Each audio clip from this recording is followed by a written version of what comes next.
What if most dangerous form of emotional abuse is the one no one talks about? What if the person manipulating you isn't loud, aggressive, or obvious, but soft-spoken, wounded, and always playing the victim? Today we are opening a door most people would rather keep closed. My guest is someone who dares to walk through that door and shine a light into one of the most uncomfortable corners of human relationships. Graham McFarland, author, speaker, and truth teller, returns back to life the battlefield, not with controversy, but with clarity. His new book, Yes, Women Can Be Narcissists Too, doesn't blame. It exposes. It challenges the cultural bias that says only men can be abusers.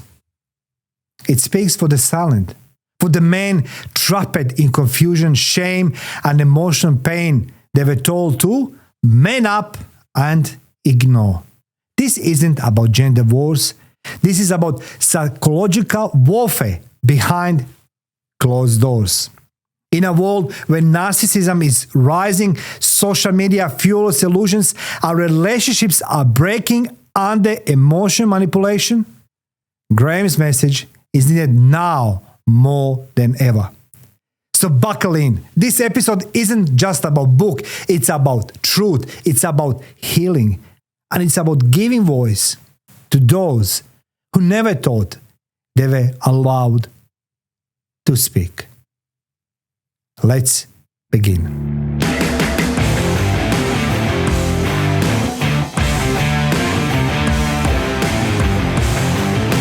Graham, welcome back to studio. Thanks for having me, Mario. Look, I don't know where to start today with this interview because I know it's about your book, which you're going to introduce a little bit later.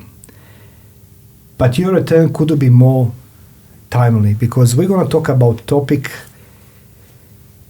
from your book, Conversation about Narcissism. Why now? Before we dive into a book, why narcissism?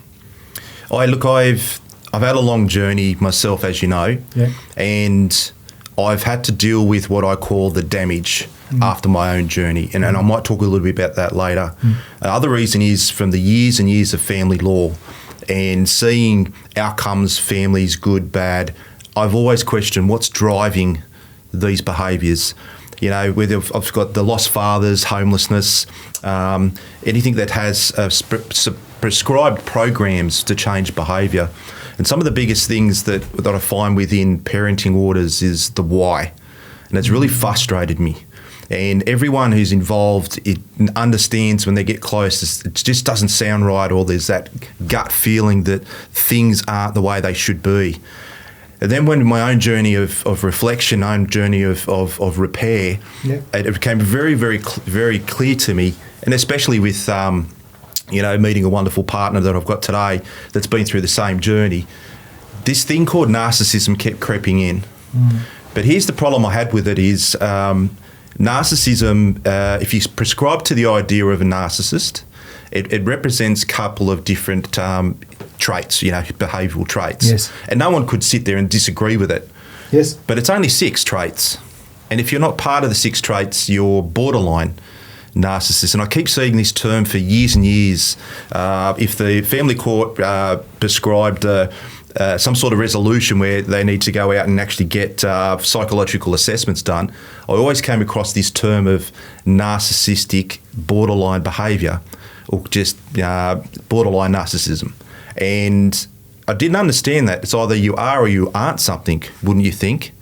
So when I delved into it a lot more, and particularly the last couple of years, I've read everything. If there's been a paper published in journals, if there's been books out there, and I reference all of these texts as well within the book, if you want to understand where I've framed this concept, there is a new movement out there talking about up to 16 different behaviours that draw a narcissistic person or describe a narcissistic person.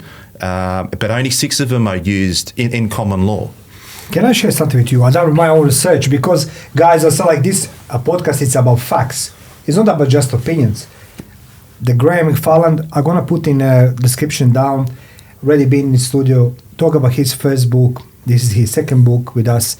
And I said like, grab the copy because it's going to save your life. It's a factual book. It's not just some opinions. But my research shows that women often exhibit vulnerable narcissism masked by defensiveness, victimhood, making it harder to identify. And as I was, they are not loud, they're not aggressive, but there's always a victim, soft-spoken. Why is that? Why the society turns the back to this? It's because a female narcissist, the indicates, is the less known personality traits. And when you actually define them and you actually do your study, they've actually now defined 10 different traits as titles, if you want to call it. And within each one, it describes, for example, what you just mentioned. You're describing a couple of traits there. Yes. All right. But if you look at it, if you prescribe to the first 6 only masculine traits, that doesn't fall into those categories. So things like manufactured empathy. So that's the caregiver. That's my question. It is like, because society will see the woman, and I said we're talking now that relation, male, female, and why the women narcissist. I've been in a relationship with this, but society will have a tendency more to believe the woman than me because Correct. she's a victim. I was like, why is that? Because 6 traits and we still don't, man. You'll have if it's a gendered thing, men and women. I hate to tell you this, Mario, are totally different. Different concepts, different thinking patterns, all of that, right? But when we come to thinking about narcissism, it's not a gendered thing. It's the outcome is exactly the same, male or female. So a narcissistic person, their goal, and when you really analyse what a narcissist is all about, it's about self-preservation. It's about themselves at all costs. If I have someone come up to me and ask me, am I a narcissist? 99% of the time they're not, because a narcissist will never say that genuinely. They will say it if there's an audience. So when you actually look at the fact that women they present differently in social environments, well, then you actually look at how do they use different skill sets to achieve the same outcome without being caught. Creates this whole world of mystery of what are they doing here? And it can take 10 years. And for someone like me, it took more than 10 years to realise I was in that world. I'm glad you said that this is not a gender wars, because I said this in my introduction. This is about psychological warfare behind the closed doors. True victim can be female or male. My question is like, why we are falling for that type of people in our life? Let's just say, you and I, we're both men. Well, it starts at the top. So if you think of the law of the country, you think of the law of the country, our constitution, there's no gender in it. But when you think about the most common things that people go to court for these days, it's the Family Court of Australia. It's a federal process. But inside and embedded in that process, even though it's not gendered, you find there's some little key things there like prescribed behaviours that define narcissism. And if the court's actually gone, you know what, we need you to go have psychological assessments done so the court can understand the argument that's been presented in a courtroom, it's a civil room, not criminal, they'll actually force you to go and see psychologists. What's the odds that court's going to say, wife, I mean, we talk about divorce, right? You know what I mean? As a man to woman, and they say like, she's a narcissist, you know what I mean? Yep. What's the odds that magistrate's going to say like... Everything I've read over the last decade has used the term borderline narcissistic behaviour, but not a narcissist. So therefore, they don't need reframing, they don't need training. But from a male perspective, they will be classified as a narcissistic person in the relationship. And they might only be a narcissistic person in the relationship as a partner and in marriage or the other parent. But it doesn't matter because you're in that world just for that. So then there's the call to actually push a process for that male to be retrained. So you'll have men having to go and do courses that the court says you have to do, and if you don't, well, you don't move any further forward. Keep in mind, they've lost all their money, they've lost their houses, they've lost their kids, they just want a relationship, and they are fighting against this other person who, and this is not every divorce and this is not every separation, this is specifically narcissistic behaviour. These guys get to a moment in time that the court says to them, for you to move forward, you need to go and do this 6-week course or this 16-week program. And in that program, they'll get taught how to be a man. They'll be taught how to be a parent, and they'll be taught how to be around the other parent while parenting the children. Now, that course does say it's not written just for men, but I challenge you, go to every single one of those courses that are done by the third-party providers. It's not funny because in the room's only men. You know, because this is where we live in society, like, you know, and I'm going to come to this later because I was being told by my father, you know what I mean, the man doesn't cry, man doesn't do this, just man up, you know what I mean? But it's emotional war there, you know what I mean, this destruction, total emotional destruction. It says roughly 6% of people may have narcissistic personality disorder, yet diagnostic framework often focus on male behavior. What we are missing when it comes to women? That's my question. So if you take the why word... the man? You know what I mean? They use the word masculine traits. Oh, God. Go and spare me of that. Yeah. So, come on. Let's talk about a couple of different traits. Yes. We talked about the caregiver. What does that mean? That is a person who finds looking after people strategically to make them the centre of the universe of those people. So they come across as the caregiver, but behind the scenes, they don't care. So if they're around that person, they'll come around. It's like they're the centre of their universe. I'm helping you, all this sort of stuff. But behind closed doors, maybe with a partner or maybe with a close relative, they're actually not very nice people to be around. The other one is they're an expert at everything.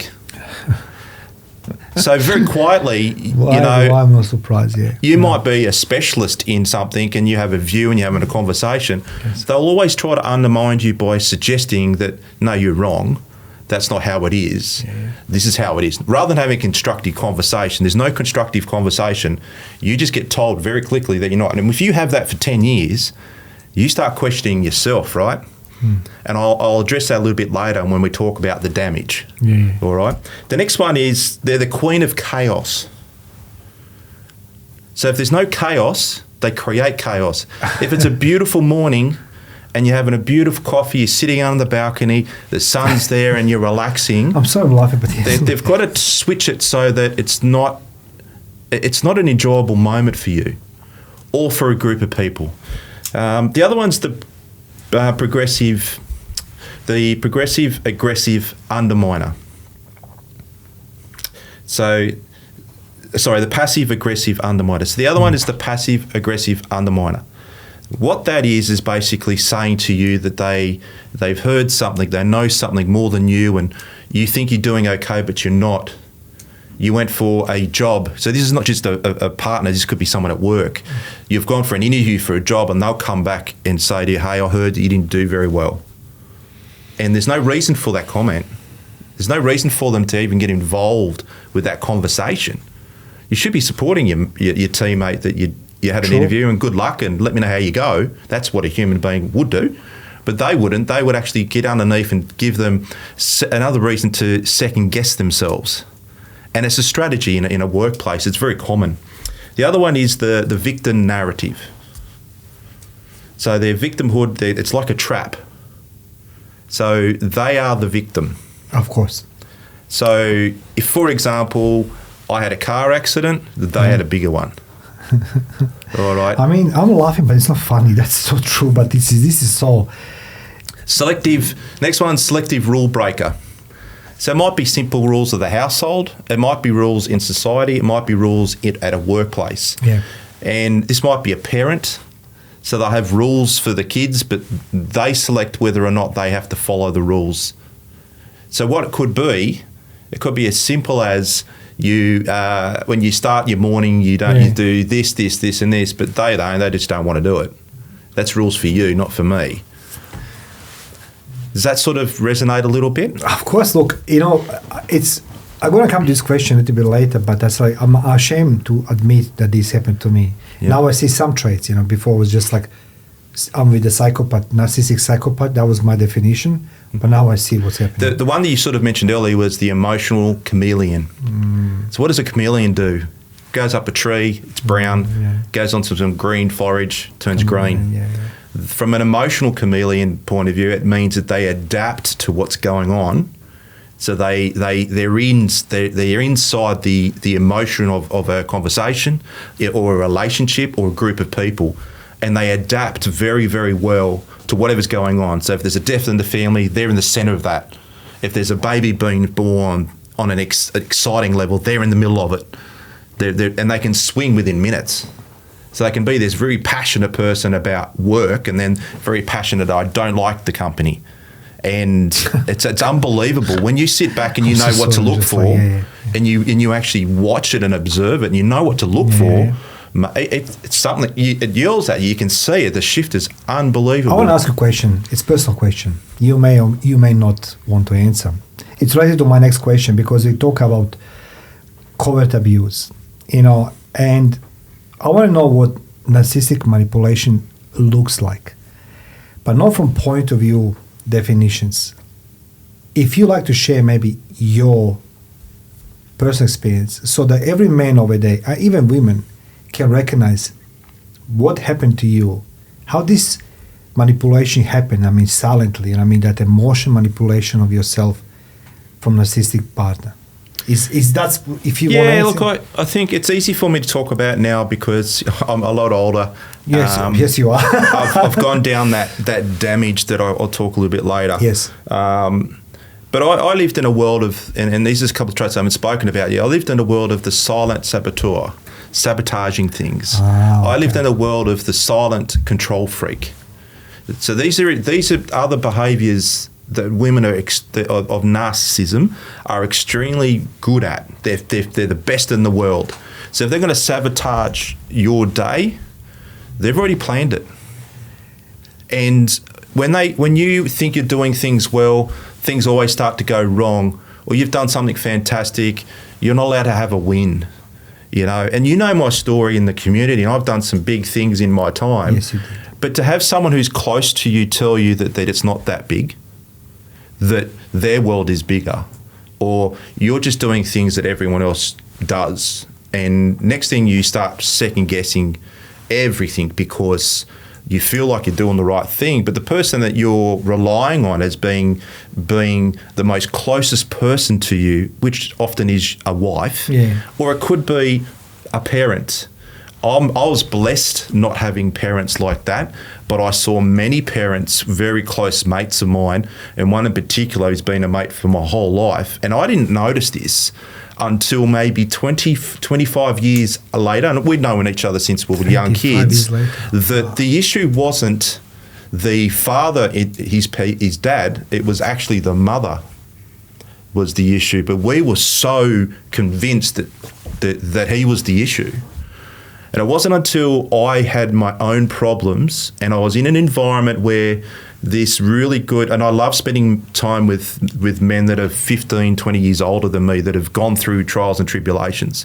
And I sit with this wonderful man and he tells me his story, and it's unique because I'm in the picture as his son's mate.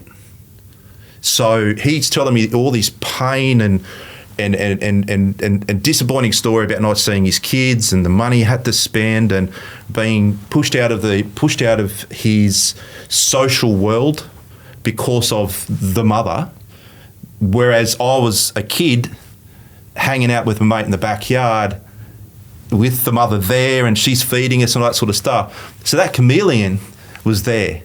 She sabotaged. You talk about my mother, man. It just like she sabotaged the whole family, whole family model, and found the next guy to jump onto. Like she always moving forward. This is what narcissistic people do. There's all this carnage behind it, but they keep moving forward. And some people see it as success. Some look at these, particularly women, but narcissists in general, they see it as that person succeeding. But the real people who succeed, you don't notice their success. They do magical things in society. They just achieve. They do things. They add value. These people, they jump at the top of the hill and they tell everyone. Do you remember that? Remember that meme which got an iceberg of success and 80% below it? Yes, below, To give you the description of a narcissist, they haven't done the 80% below it. They've only done everything above the water and they haven't earned what they've done. But most of society wouldn't know because you don't see people doing the 80%. You know that I'm curious. It takes a lot of courage what you sharing with the audience. And I'm very grateful that you even wrote a book so everybody can learn from your example. And I feel like, you spend a lot of time assisting even today, a lot of main days in the community, going to court, advising them, holding their hand. People are being broken, literally. Narcissists can break to somebody. And I was like, it's hard for me to admit this, but, one side I can hear it, you talk about my mother. Now I understand some things because when you say, my buddies will play with me and they love my mom, everybody will love my mom. And I'm like, are you serious? Like this woman, she's hammering me daily. But then when I was in a relationship, I never could understand why this person will take such a satisfaction putting me down. That doesn't matter what I will do, I will be put down. My question is for you, what is satisfaction? Maybe I'm skipping now to ahead maybe for your book. Yep. What is satisfaction on that person? To put you so much down. The reason is, I could talk about that for hours, but I might just give you some visualisation. Please. So I was running for federal parliament, right, as you know, and I walked over 265 kilometres, letterboxing, and my actual campaign went for 6 months. And a person that describes these behaviours helped on the first day. Okay. But there was no fanfare. There was no crowds going, wow, that's awesome. So from day 2, didn't help. Mm-hmm. In fact, for months and months, questioned why was I wasting my time. I had a goal. It was bigger than me. I needed to block all that out. The irony was my message was around family, my own family, not my parents as such, but the family of the household were not supporting me at all. And it didn't hit home until election day where I had to be in 16 places at once, which is the different things. And I just happened to be at the one that this person was at with their arms crossed, looked left, looked right, and they said the most honest thing that I've ever heard in the 10-year period. This is pretty important, isn't it? I should have supported you from the beginning. Are you for real? And I said, wow. No, you couldn't have supported me from the beginning because this isn't about you. And that was my win. That was my win with that relationship, And mind you, I was homeless at the time. But the point being is that I just wanted to share that with people because they will have that moment. Now, that person didn't get upset about what I said as such. They just got upset at the fact that they weren't in the limelight. So the photo on the wall had my face on it, not our face on it. And the narcissist hates that. And that's the share of today. Men, okay, I say from my perspective, men are often ashamed to speak about these things happen to them behind the closed doors, right? Mm-hmm. And from your experience and in a book, so every man listening this right now, I'd like to know how this affect men emotionally, psychologically, sexually, all this abuse behind closed doors. It's massive because let's break that up. Yes, emotionally. How do they be emotional in society? I'll see it at a football game. Men are excited. They want to yell to the rafters saying how excited they are about their players scoring a goal. And a lot of men don't jump up.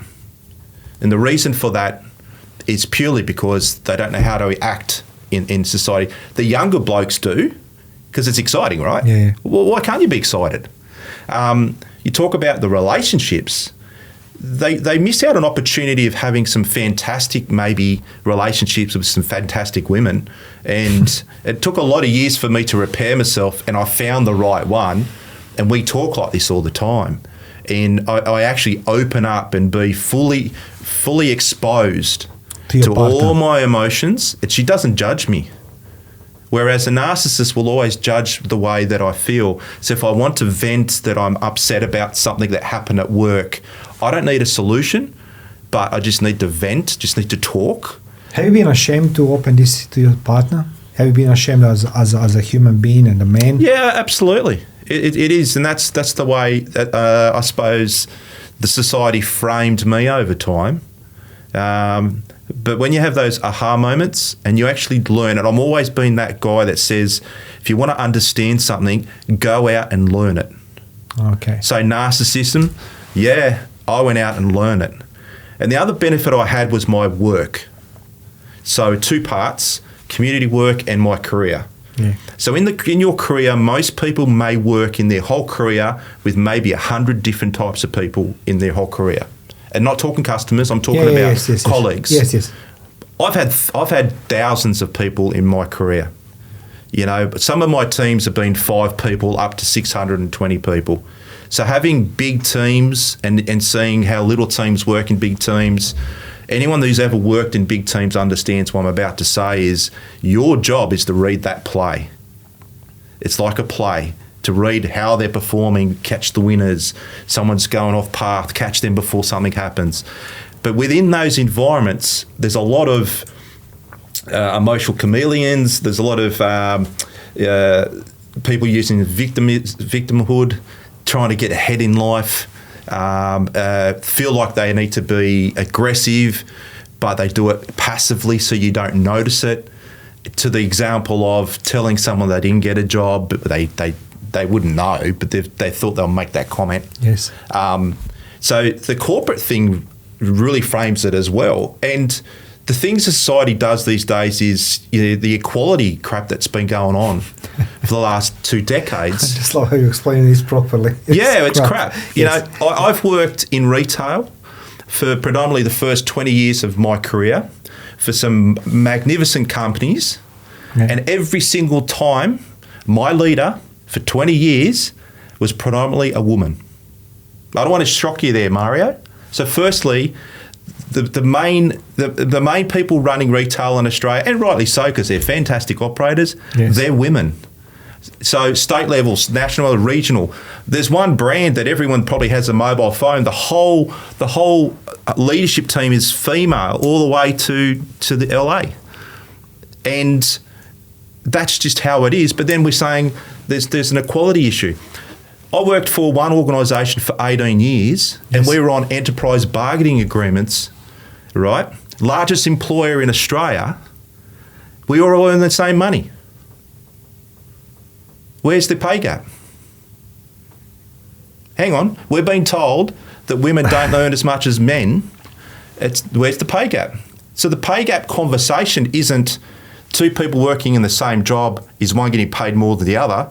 No, it's you might be on a shop floor as a retailer, as a male or female, and you earn, say, $35 an hour, compared to a labourer in another industry who's getting $50 an hour. That's where the pay gap conversation actually comes from. There's a bloke over here earning $50, and it's a bloke because women generally don't become plumbers by choice. Yeah, by choice, yes. Right? And you need to be masculine and you need to be tools and it's a hard job. You're literally in crap all day. So it's not a very nice job. But he's earning $50, but the people in retail are earning $35. There's a pay gap. And I'm thinking, that's not right. Yeah, but if you actually listen to in federal politics, you actually listen to the description. I'm the guy that listens to the parliamentary segments on the ABC. I actually watch them, or you can watch them on YouTube, and you can actually look at pay gap, federal response, and you hear these people talk that exact way. So to get back to your question, how is society framing it? Well, if you're a bloke today, you're being told men are more powerful, men earn more money, but you're not. So men are earning more money, but I am only earning $35 as a retailer, but I've been told that men are earning more money. There's a disjoint. So that this joint, when we say the in public, like politicians or in community, whatever it is, all these gap issues we see between males and females, actually they're not elaborated very well. I think it's more like a personal vendetta for a few people who try to bring themselves up, with some type of agenda they have against men or females, whatever it is, both sides. But that is worrying because that behavior can be translated into the domestic environment. The woman comes home and being narcissistic then comes with that gap, in conversation. Yeah, and she's not being identified. Yeah. So if you think about family law, which is not gendered, but when we go and have these behavioural assessments done, and the measurement is 6, and then this is the point we need to understand. If I get all the psychologists in Australia into one room, it's not a general consensus that there's more than 6 different behaviours that they prescribe to. There's only 6. Yeah. So there are actually, I've already had it where people are going, no, you're off script, Graham. I said, no, I'm not off script. There's enough evidence. There's been studies going for over 20 years. They're all referenced in my book, if you want to read them, of world-known psychologists. I put in my number, the top 25 in there. Go and read the texts. This is not about splitting male and female. This is about identifying someone who's narcissistic. Yeah, it doesn't matter. It can be male as well. My question is for you. You have these 6 traits you explained to us, but let's talk about red flags. Red flags, we don't often see it. You won't see. They're romanticized, They're overlooked, I have that excused as well. What's the red flags to anybody now listening? Doesn't matter what sex they are, male or female. What is the red flags? We didn't mention the traits. We don't oversee them, excuse them, or maybe romanticize them. I want to make this very, very clear. I love the phrase, your gut feeling. Right? Yes. Now, I like this. Yeah. Being in a narcissistic trait, being in a narcissistic world, whether it's in the workforce, maybe it's in the family unit, maybe it's a grandparent, maybe it's a mother, or maybe it's your wife or girlfriend. Traits could be as simple as in the early piece, them framing what the future looks like. So them saying how wonderful our relationship is. That's that love bombing. Saying we're going really well. I know we've only been together 3 weeks. I know we talked about this in our last podcast. I like it. Please rehash this because that's very important. Love bombings is used by men as just as much as women. But, you may have had no partner for 6 months. You may not have had a good job for 5 years. You come into this new environment and it's fantastic. Have you ever had a friend come and say to you, I've just met this person, and the friend says, that person's fantastic. Yes. We're doing this. There's candlelight. It's off the radar. Yes. Red flag. Seriously. Red flag. Doesn't matter you male or female. I'm going to put in comment section below what Graham, but pay attention this one. That's a red flag is number 1, that love bombing, when everything is perfect very quickly. Easiest way to test it in the first couple of weeks is you'll have these greater moments in time, and the moment that you're not available, now someone who's not narcissistic wouldn't do this on purpose, but maybe you're not available, don't give up your life to be at the next event. If you've got a work thing you need to be at, go to the work thing, but watch the behaviour of the other person, because the other person will let you know very, very quickly how they feel and think, and a narcissist will tell you, it's almost like, without using the words, how dare you do that work thing over this thing that I just spent 15 minutes buying candles and caviar and stuff. Don't you love me? It's red flag. Guilt trip. And that guilt trip kicks in. And then as a innocent victim to a narcissist, you start second guessing. And I'll talk about rumination a little bit later as well. But that's one of the red flags. The other red flag is the gut feel where you've done something really cool. You don't want any fanfare It might be as simple as you've helped a lady walk up the stairs, or it might be something simple as you're at a coffee shop and someone left the wallet and you just quickly pay. You know, all that stuff normal humans do. Yeah, yes. Right? But it stands out in today's society because people do it less. But that person will tell you how it's, whatever. They will bring my partner will go, I love you so much, that's an amazing thing. Without me expecting it, she will make those comments. But the narcissists won't even talk about it. They'll go, oh yeah, cool. They'll move on to something fantastic that they did that day. Or that usually they make it up. So you come home from work and you say, I had a great day today and I got this big sale, it was awesome, put all this work into it. Oh, that's great. Yeah, today at work we did it, and they changed the conversation. And they steer away. You know what I noticed on you when you talk now? I know you for some time now, and I heard while we were on radio together, Graham goes to difficult times, right? And I said to myself, okay, we never been talked clearly, so I didn't know. But there's a different Graham I know before, Graham I know now. But today in conversation, I can see that little smirk because obviously you overcome those obstacles, that minefield of pleasing narcissist person next to you, to be happy and everything else. Because there's a smirk on your face. That means that you're done with this. Yep. Am I correct? Did you go over this? I think.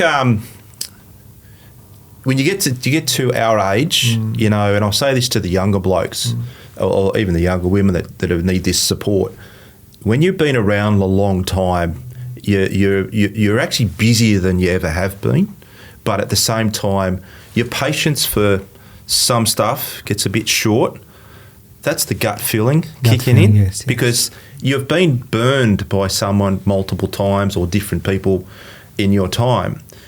But I said this a couple of times. I want to talk about the damage. Yeah,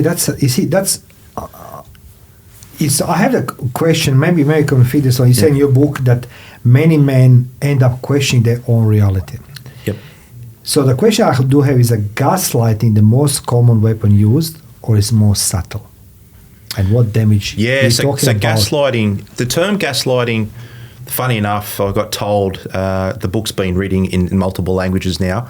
Great. And in other countries, the word gaslighting doesn't make any sense because it's an Anglo-Saxon term, is what they say. Yes. But gaslighting is about changing your reality. So gaslighting is a manipulation of your mind of what's going on. So you could be driving down a street and you say it's a wonderful road. They'll tell you it's not a wonderful road. What are you talking about? Didn't you notice all the potholes? You could be at the beach and it's a beautiful day, and this used to happen to me a lot. We'll be in a beautiful environment and they'll go, no, it's not a great day. It's too windy, sand everywhere. But we're on a beach. What was your response, if I can interrupt you? I'd stop and you'd say to yourself, isn't it a great day? I thought it was. Maybe it's not. I've been told that potentially I'm not right. Okay. And this is a person you trust. So you start thinking, you start seeing those negatives. What happens to your life, Mario, when you only see the negatives in life? What happens? I become negative. Yeah, you become negative. And then people don't want to be around you. I isolated myself then. I was in a relationship with this, and I was becoming more and more isolated. I wasn't happy anymore with anything. It just depended that person tells me that I'm good or not good, or proving myself continuously, like a Sisyph, like continuously proving myself that I'm worth of that person. So like So we get taught that when you said hello to me today, I consciously said hello back in a particular way. Do you remember it? Yeah. Was it positive? Yeah. Well, yes, for me, yes, it is. Yeah. Yeah. But we get framed not to talk like that. So you run up to a mate and the mate goes, how you going, mate? Oh, man, it's been tough lately, blah, blah, blah, blah. Yeah. Why are you doing that? Why are you venting to a bloke in the first second how bad it's been? Is that what life's all about? So when I meet people on purpose, I walk up and they go, how you going? I go, mate, it's busy, but geez, it's great. And you engage with people. Yeah. To be honest, being busy is great. Be allowed to to talk positively about things. Yes. I'm sick of talking negative. Everyone has their burdens. True, Everyone has true. to get up early in the morning and it's cold. Yes. So if it's cold, was it cold for you to drive here today? Oh, yes, it was. But it's okay. Well, I enjoyed you were it. in a car, weren't you? Yes. How did I get here? On a motorbike. So I would have been colder.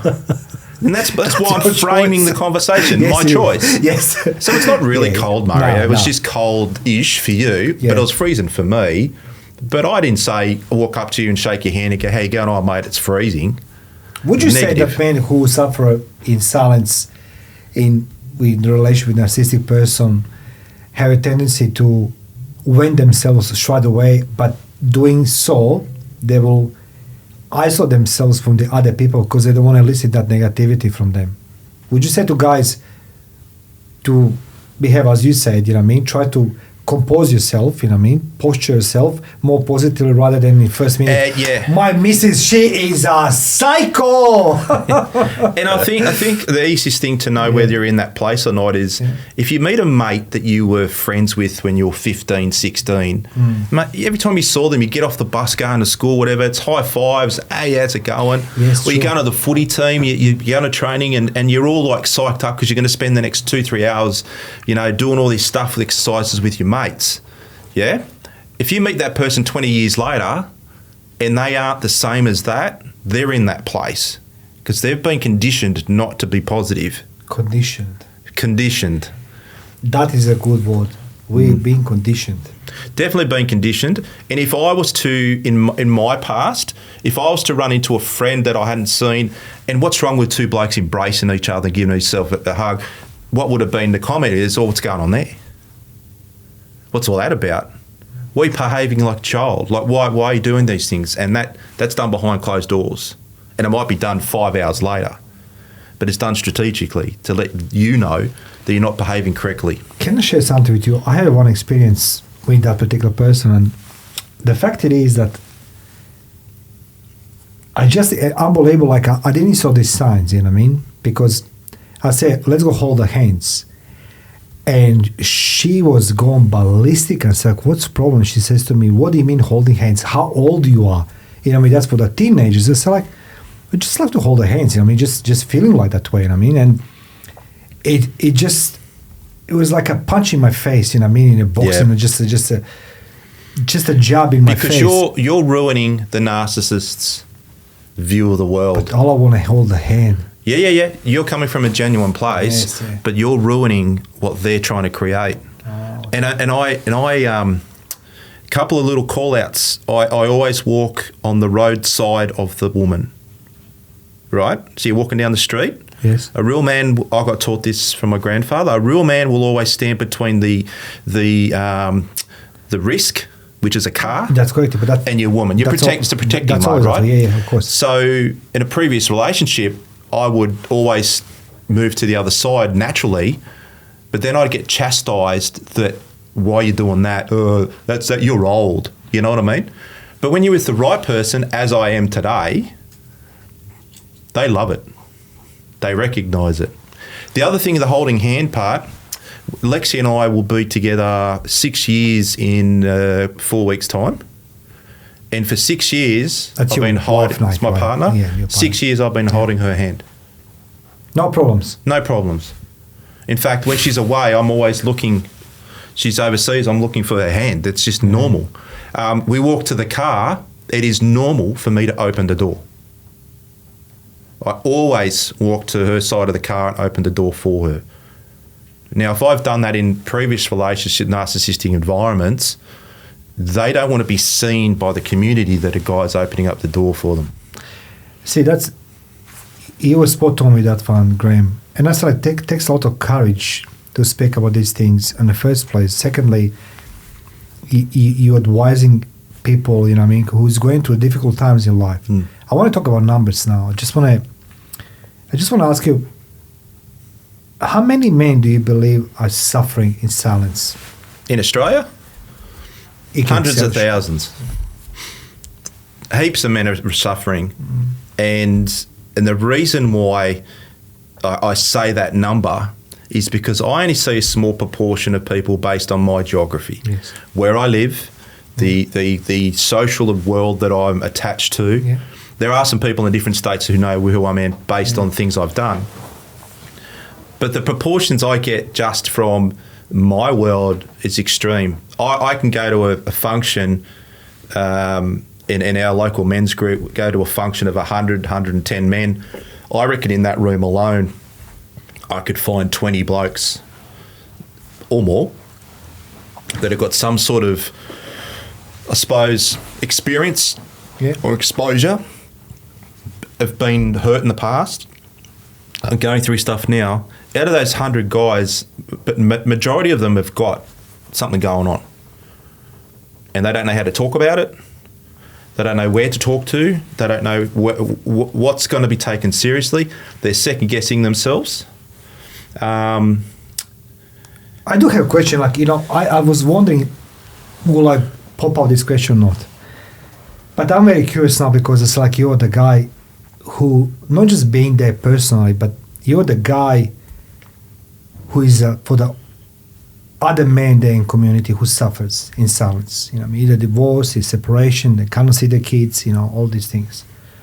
Please indulge me and explain to me as a 5 years old.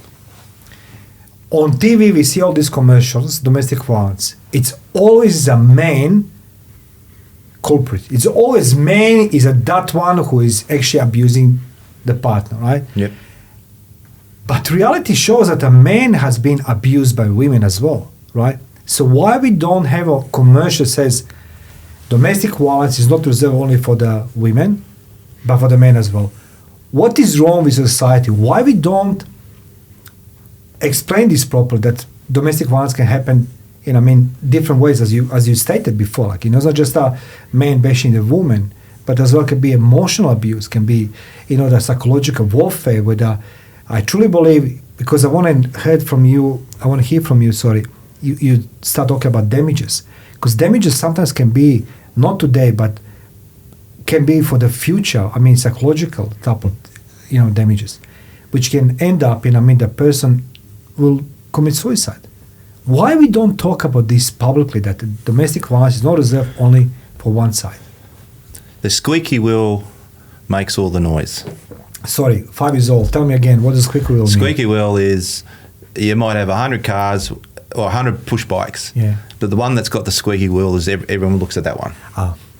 The squeaky wheel, right? Thank you. The loudest person talking gets the attention. Men aren't talking. And every time I present in a forum or I present in front of public, I always get absolutely smashed by these narcissistic people that have got a narrative, and they're not smart enough to understand that good conversation around real problems and to try to find real outcomes comes through constructive conversation. They can't do it. And they'll go straight to a narrative, or they'll go straight to numbers. Let me give you some numbers. We talked about this last time. Yes. So last state election, a friend of mine asked if I could help with someone that was running in another electorate away from where I live. And I gave him the information in regards to domestic violence in that local government area. Yes. That local government area is probably the 6th highest population area in Sydney, and very important area. 1 in 3 domestic violence offences that go to police and are measured by the system, 1 in 3 was a man. Think about that for a minute. That particular LGA has 6 shelters for women, rightly so. Yeah. Okay? Yeah. That they have 3 or 4 major brands of non-government organisations that get funding to support and have programs to help people from violence for women. There's nothing there for men at all.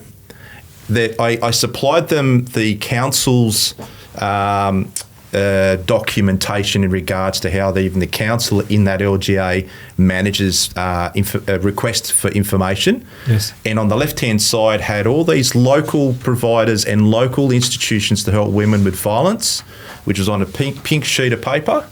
And then on the other side of the document was a blue side, and it said if it's men, and they listed all these national phone numbers. You hearing me? Yeah. So there's nothing, no one local. There's no leader, no counsellor, no organisation in that LGA that is there just for the local people at all. None. There's nothing.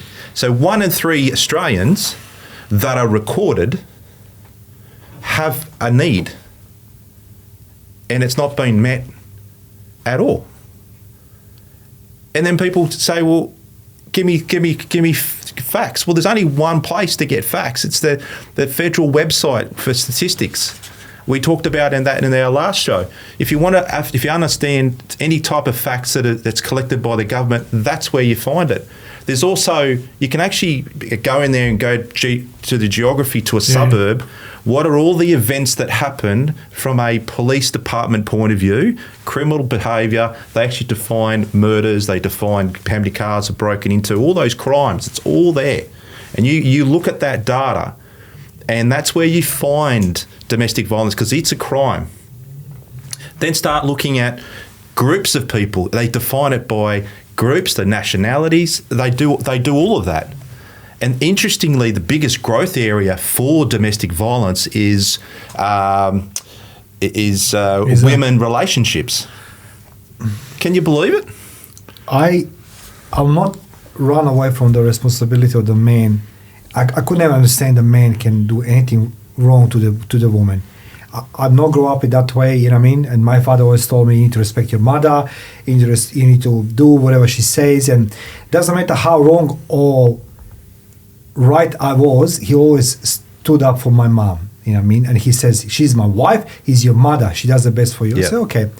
So you bring this in your life, you know what I mean, to respect the women, because men always can easier smack the woman than, but I learned in my experience that sometimes being victim does not necessarily mean that somebody need to punch you in your face, but to play with your brain, which can drive you insane. And I've been that part. So like, I'm very quiet now, Graham, because... Well, this next one's going to throw you. Please. I'm not big on the gender thing at all.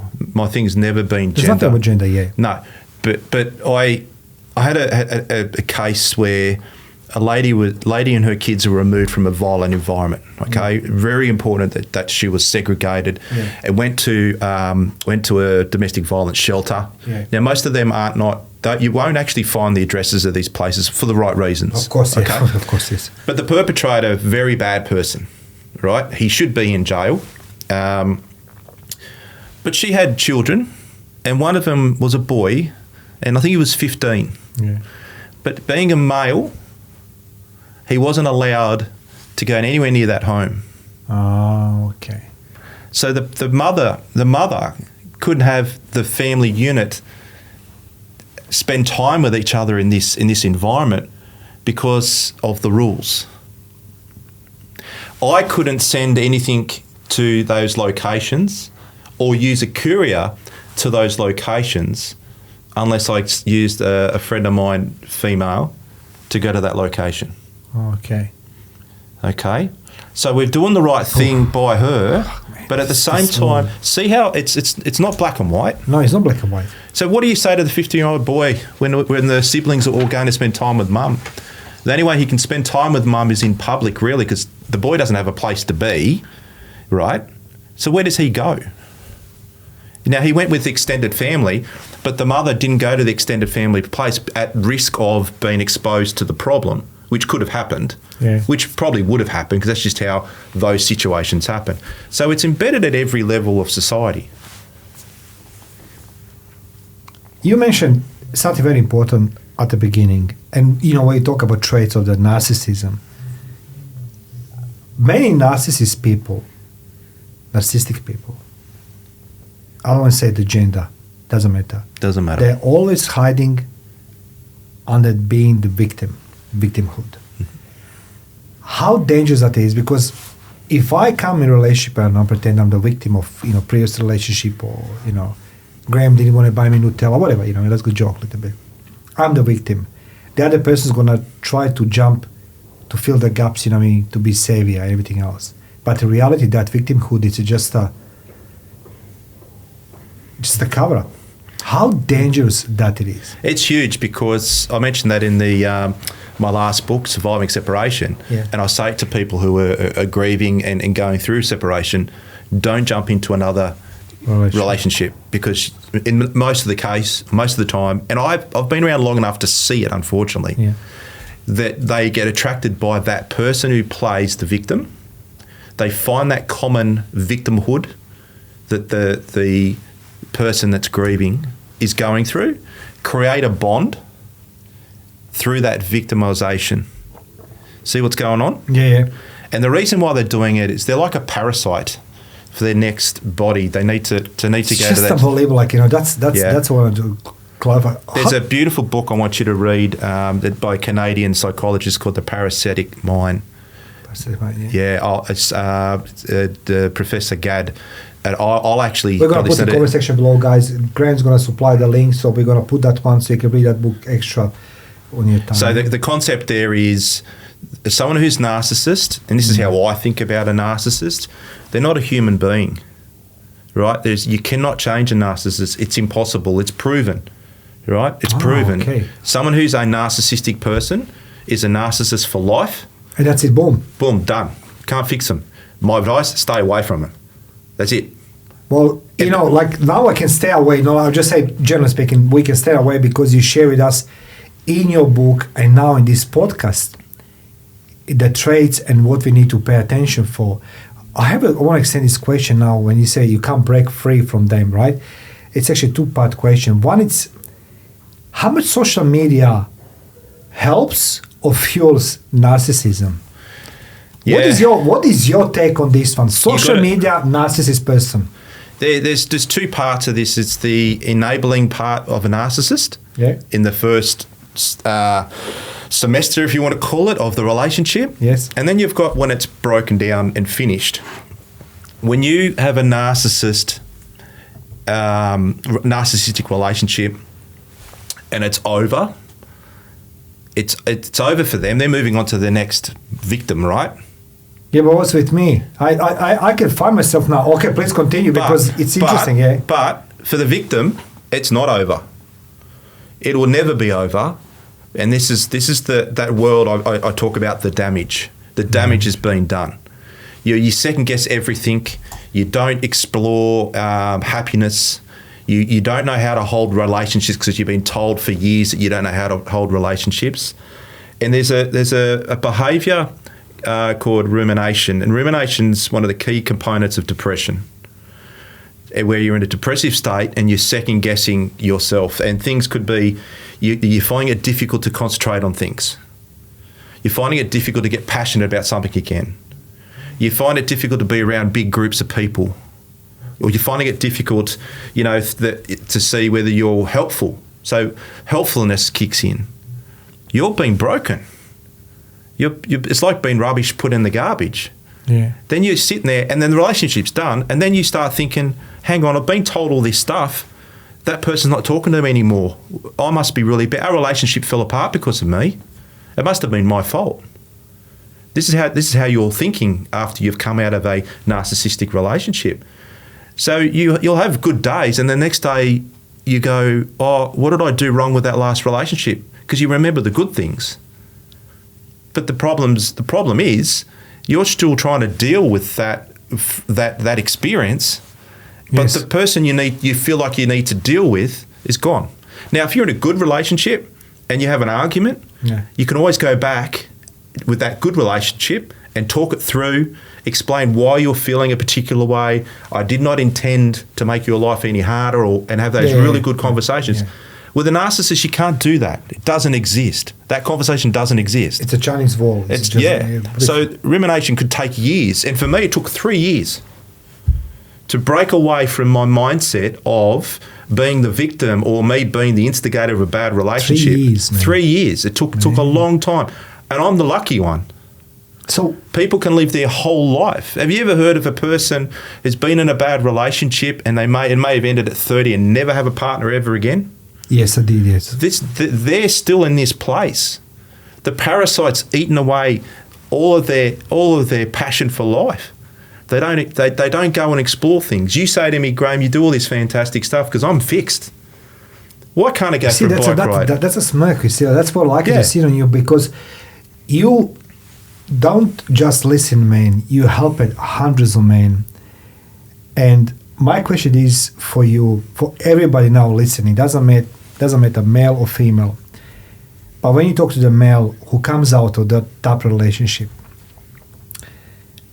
what's the common thing they share with you when they finally break up? What's the most common thing you hear it from the person after that type of relationship? The biggest one, the biggest two probably, the biggest one is how do I cut away from that relationship? You know, naturally they've put a lot of emotion and their personality into that relationship. How do I block it? It's the hardest one. And when you've got children as a thing, it's really hard to navigate that. So that's probably the biggest one.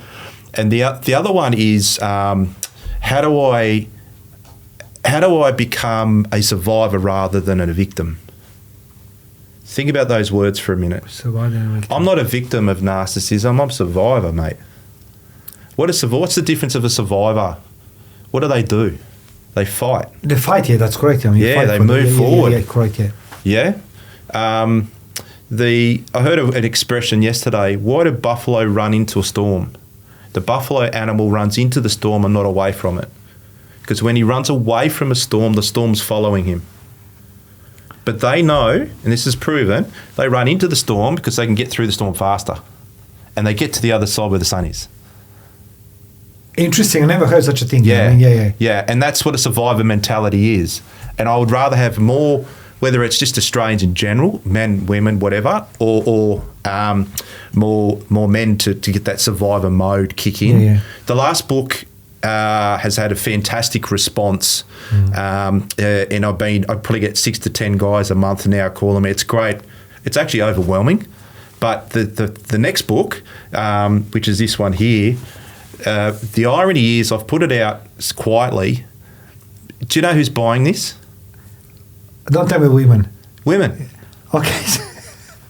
You know what? I have the question. I mean, like for you, like, because you opening about relationship which is very toxic, and we can call this toxic because toxic is for the brain and emotional destruction and emotional minefield. After all, it's a psychological warfare.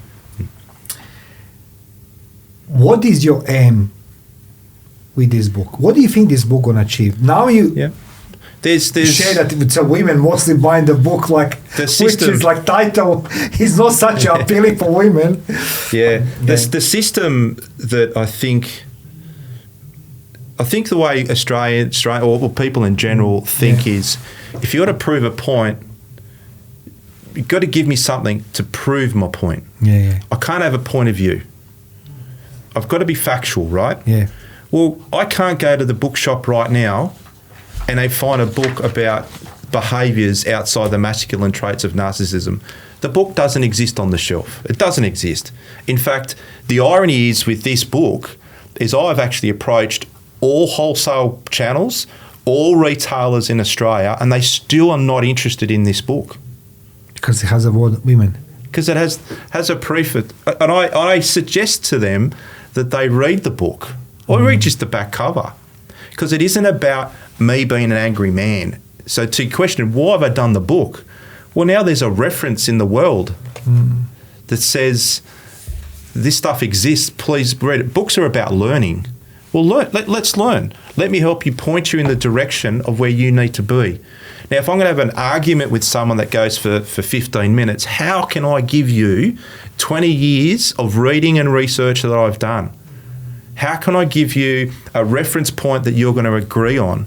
If I give you the 5 top psychologists that are in here, it's one of my favourites, and I've listened to all of his work, is Dr. Jordan Peterson. Now, if I throw that into this podcast, you'll have 2 types of people. Well, actually 3. Third person is, I've never heard of him before. That's interesting. People who live and die by his podcasts because they're fantastic. And then that minority that are very loud, that disagree and don't prescribe to his ideas. His whole idea is if you look at men and women are different because we approach things differently. We're allowed to be different. You know the difference between you and Jordan Peterson is?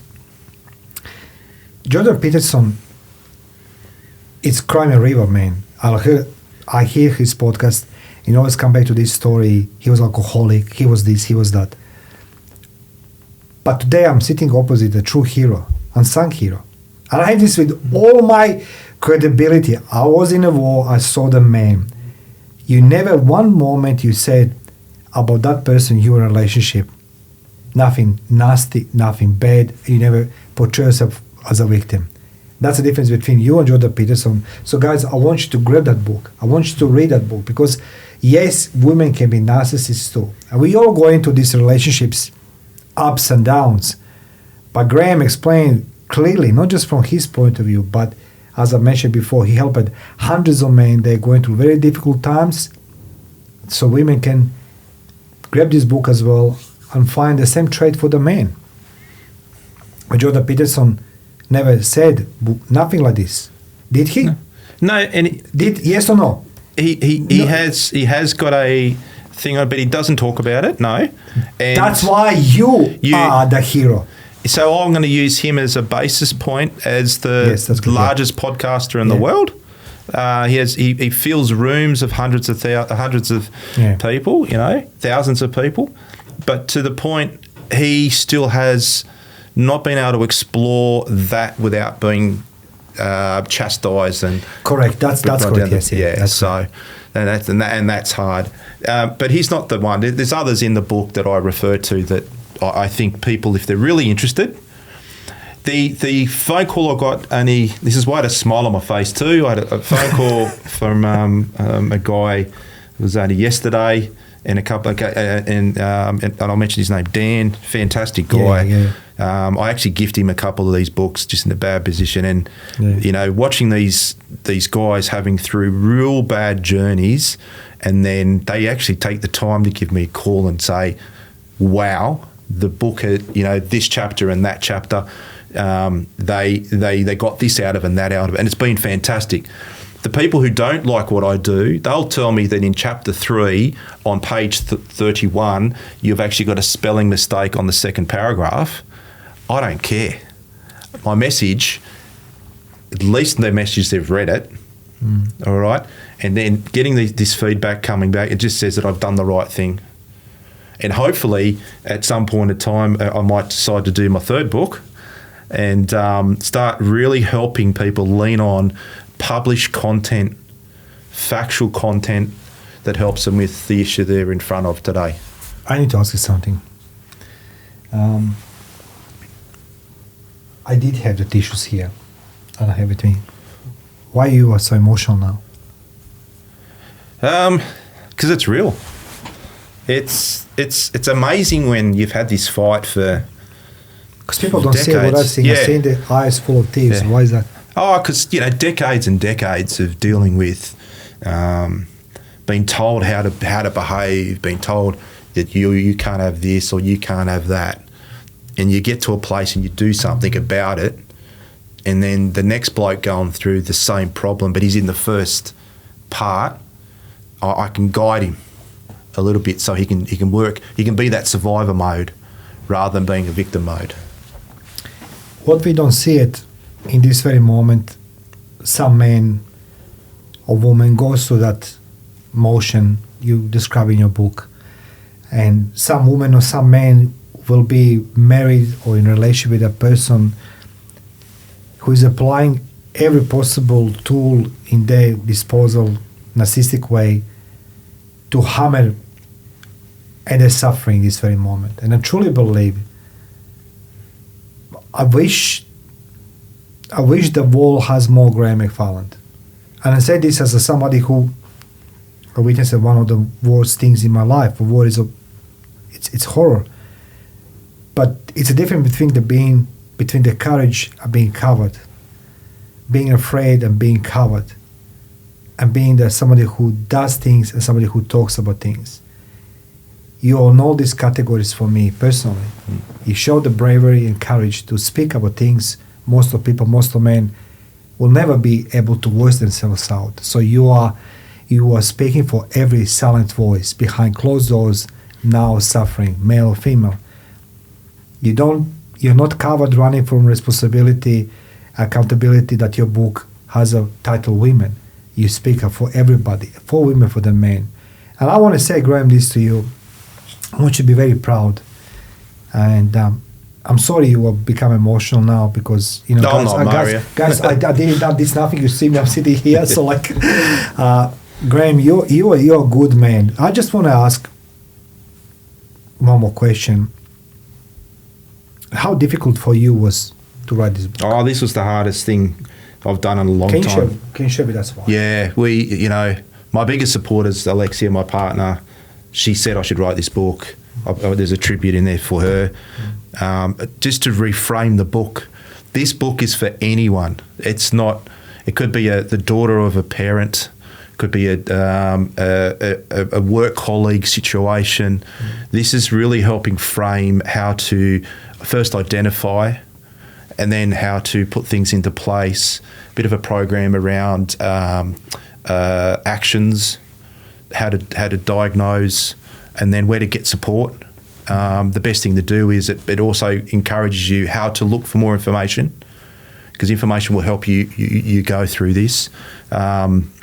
To write the book, the journey's been hard because I wanted to make sure with my last book as well, I'm talking about facts. I'm not talking about my personal thing. There's a brief in there about who I am, but it's about what the industry is saying, the right industry, meaning that the psychologists out there that are actually pulling apart. They're actually doing their testing with human behaviour. They're really trying to understand what's happening. And I believe it's the biggest thing behind everything we're going through in society at the moment, to be quite frank. The depression, the rise in depression, like this is one of the main things that causes people to go down that pathway. So the book for me, to write each chapter, I remember at one stage I had to stop for, I think, a month. I couldn't do it. I went to the farm. I just, no computer, no phone. I just totally blocked out the fact that I was doing this. But then a cloud of guilt come across me to say, you know, you need to work on a book. Yeah, this is important, Graham, and I've missed a month. This is how I started thinking about it. You're a survivor, like, you know, you get the message out there. So maybe there's some passages in there that get a bit more emotional in this, but that's just me working through that, and then you've got to go back over it and you know, start thinking, well, is that the best way to frame that message? So the whole idea for me is someone can read the book, start to define where their journey is. I hope it helps, but then puts them in a pathway of action. Because without that action, without you going to get the right help, a lot of help for me did not come from a professional. Because where did it come from? It came from people who had been through similar journeys. It came from me giving. I'm always a big believer, if you've had conflict in your life, giving and supporting someone else that might go or is going through that also helps you as well. It's like a shared burden. You know, before we wind up, I just want to say thank you for writing this book, because after all, you created a legacy. It's the first one on the market, and it's very important for those who needs some assistance going to find in this book. But I want to ask a question before we close this podcast. If anybody goes to now any issues with that type of relationship with narcissist, female or male, what your advice would be to that person who is now going to that turmoil of that relationship and they don't know what to do, how to act, you know what I mean, because they're walking on eggshells, you know, everything is just, it's going to be like an earthquake if they start moving things. What Graham McFarland will give advice to anybody, male or female, who are now in this position dealing? I think if you feel you're threatened, definitely O. Like don't muck around with this stuff. If you feel like you're not too sure whether or not you should call the emergency phone line, in Australia there's a secondary phone number which is 131 444. So they're people within the police service that will listen to a potential crime, and they'll actually make a moment and a note into the system and create an event. It's probably the preferred way for most cases. So do that. start reading and reading and reading and reading and reading, and when you finish reading, read some more about this stuff, because then you can then make some very quick decisions. Yes. If it is dire, really think about how you actually clean yourself from that relationship. Yeah. My exposure has been more about family breakdowns, and that's harder. You need to put a plan in place, and if you feel like the plan, you've got to deviate from the plan because emotion kicks in and you need to communicate with the narcissist, do it electronically, do it in an email, don't use a mobile phone. Because the second you throw the bait out there, it's like a hook, and they'll just drag you back to where you don't want to be. And it becomes consistent. So you might have a dry spell for 12 days, and then you feel like you need to ask a question, and you do it by text, and you do it on Friday afternoon. Next thing, the whole weekend will be just that, and you'll hate yourself for it. And then you will eventually get to the stage of saying, I felt more pain by asking the question than the pain I could have had if I didn't ask the question. But by reading about these behaviours, you start to say to yourself, what's a way of being effective? The other thing to understand is there are people around that have gone through this. You know, I've got a cousin, and I love her to death, and she read the book the other week, and she had to call me, and it was like 11 o'clock at night, and my cousin, he said, don't call him, it's too late, he's a busy bloke, blah, blah. And she called me, we're on the phone for an hour and a half. And this is her story for 40 years. Her story, 40 years. But it was narcissism that she's peeled away from, but she can identify it now. And when you put a name on something, right, like rumination, when you put a name on it, you've identified it. When you're in the dark place and you can refer back to it because you've given it a name, I called it the damage. Remember I keep talking about that? Yes. I've given it a name. That's where I park stuff if I ever feel that trait kicking in. And I know that if I ever have that, and when you read my chapter on rumination, it just talks about when I've got low motivation, low energy, you know, when I find a loss of interest with daily activities, you know, if I'm at work and I'm feeling a bit down or the energy's just not there, I park that into the damage compartment, and then I get back to what I know is good, and I charge forward, you know? Yeah. Well, look, Graham, for those who don't know, like I'm going to put down in the description the link on Amazon, how you can grab the book. But Graham, if people want to come in touch with you or want to order direct book from you, or they want to be signed, how they can contact you? Yeah, the best way to engage with me is obviously Amazon for the whole world. I'm in every country. I'm actually selling across the world, which is quite interesting with the last book. GrahamMcFarland.com, pretty simple. It's my name.com. That all actually there. If you want a signed copy, send me a message through that website, and then I'll engage with you. I've got all forms of transactions I can do, but I can sign it if you want a message. I've been doing a lot of books for the person's purchasing, their friend. Yeah, okay. Okay, because this is the other idea with the two books, is you're seeing someone struggle, but you don't know how to help. You can buy the book and give it as a sly present. Just say, hey, read this. I think this is going to point you in the right direction.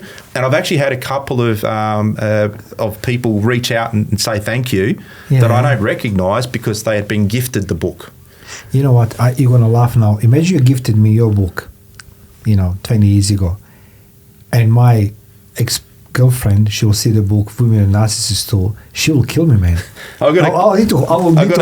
I've got a story of a guy that's read the book. The guys, you can hide the book, Yeah, I've got a guy who he's hidden the book in the service manual in the glove box of his car. Okay. Women never go to the service manual. You better didn't say this. Okay, guys, don't. Those who want to sign copy, please feel free to contact Graham on his website, GrahamMcFarland.com. I'm going to put in the description section all details and all socials of Graham. So if you like to have the signed copy, that's the copy, guys. Thanks, Mario. Appreciate your time. Yeah, you're welcome. It means a lot to me. Appreciate it. Guys, stay tuned.